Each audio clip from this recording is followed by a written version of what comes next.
ഇപ്പോൾ ബൈജു ചന്ദ്രൻ കൂടി നമുക്കൊപ്പം ചേർന്നു. ദൂരദർശൻ്റെ വാർത്താമുറിയിലെ അതിൻ്റെ തലപ്പത്ത് ഒരുപാട് കാലം ഉണ്ടായിരുന്ന ആളായിരുന്നു ബൈജു ചന്ദ്രൻ. ബൈജു ചന്ദ്രൻ്റെ ഭാര്യയാണ് K A Beena. K A ബീനയും റേഡിയോയിൽ വാർത്താ വിഭാഗം മേധാവിയായിട്ട് പ്രവർത്തിച്ചിരുന്നു.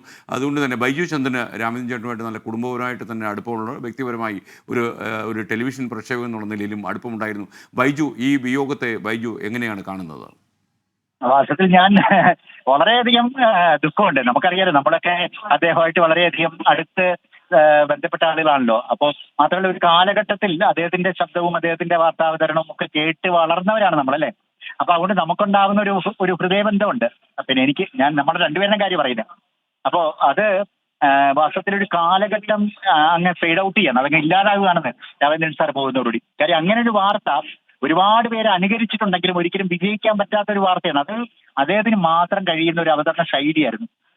ഓർമ്മയുണ്ടല്ലോ, നിങ്ങളൊക്കെ ആകാശവാണി ചെല്ലുമ്പോഴും അതിന് മുമ്പും ഒക്കെ ഈ കൗതുക വാർത്തകൾ എല്ലാവരും ഉച്ചയ്ക്ക് അത് കേൾക്കാൻ വേണ്ടി ഇങ്ങനെ റേഡിയോയുടെ മുമ്പിൽ കൂടിയിരുന്ന്, അത് ചിലപ്പോൾ ഒരു മനുഷ്യന്റെ കഥയായിരിക്കും, ചിലപ്പോൾ ഒരു ആടിന്റെ കഥയായിരിക്കും. ആട് ബസ്സിൽ കയറി വരുന്ന ഒരു കഥയാണ് എനിക്ക് എപ്പോഴും ഓർമ്മ വരുന്നത്. അപ്പൊ ഇങ്ങനെ പല പല സംഭവങ്ങളൊക്കെ ഇങ്ങനെ നമ്മളോട് നേരിട്ട് നമ്മുടെ ഹൃദയത്തെ സ്പർശിക്കുന്ന വിധത്തിൽ പറയുന്നത്, നമ്മളോട് വർത്തമാനം പറയുന്ന രീതിയിൽ, അത് പിന്നെ ഒരു പ്രക്ഷേപകൻ എങ്ങനെയാണോ ഒരു വാർത്ത അറിയിക്കേണ്ടത് അങ്ങനെ അവതരിപ്പിക്കുന്ന ഒരാള്. പിന്നെ ഞങ്ങളെ ഒരുമിച്ച് ഒരുപാട് അടുത്ത് ക്ലാസ് എടുക്കാൻ പോയിട്ടുണ്ട്. ഒരു ചാനലിന്റെ പരിശീലനമായിട്ട് അദ്ദേഹം എന്നോടൊപ്പം ഉണ്ടായിരുന്നു. അപ്പോഴൊക്കെ തന്നെയും അദ്ദേഹം ഇങ്ങനെയാണ് മറ്റുള്ളവർക്ക് ഇത് പറഞ്ഞു കൊടുക്കുന്നത് എന്നുള്ള ഞാൻ ശ്രദ്ധിച്ചിരുന്നുണ്ട്. എനിക്ക് പോലും വളരെ വിലപ്പെട്ട അനുഭവ പാഠങ്ങളായിരുന്നു. ഞാനൊരിക്കലും ഒരു പ്രക്ഷേപകനായിട്ടില്ല.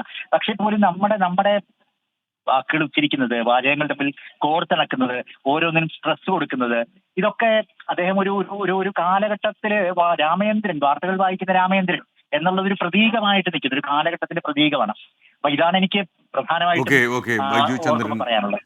താങ്ക് യു ബൈജു ചന്ദ്രൻ ഒരുപാട് കാലം അദ്ദേഹമായിട്ട് ബന്ധമുള്ള ആളായിരുന്നു. 10 മിനിറ്റ് ദൈർഘ്യത്തിൽ പോകുന്ന ഒരു സാധനമായിരുന്നു ഈ കൗതുക വാർത്തകൾ. ആ കൗതുക വാർത്തകൾ 12:40 ആകാശവാണിയുടെ കേരള നിലയങ്ങൾ ഈ പരിപാടി പ്രക്ഷേപണം ചെയ്തിരുന്നത്. ഈ റേഡിയോയിലൂടെ വരുന്ന സമയത്ത് ഇതിൻ്റെ ആരാധകരായ ഒരുപാട് ആളുകൾ കേരളത്തിലുണ്ടായിരുന്നു. അതായത് മാധ്യമം ജീവിതമാർഗമായി തിരഞ്ഞെടുക്കുന്ന എല്ലാ ആളുകൾക്കും അനുകരിക്കാവുന്ന ഒരു മാതൃകയായിരുന്നു രാമചന്ദ്രൻ എന്ന ശബ്ദം. അദ്ദേഹത്തിൻ്റെ ശബ്ദത്തിൻ്റെ മാസ്മരികത ഒരു വലിയ തലമുറയാണ് ഉൾക്കൊണ്ടത് എന്ന് കൂടി ഞാൻ പറയും. അദ്ദേഹത്തിന് വാർദ്ധക്യ സഹജമായ കുറേ രോഗങ്ങളുണ്ടായിരുന്നു. അദ്ദേഹം അന്തരിക്കുന്നത് തിരുവനന്തപുരത്തെ ഇടപ്പഴിഞ്ഞിലുള്ള SK ആശുപത്രിയിൽ വെച്ചായിരുന്നു.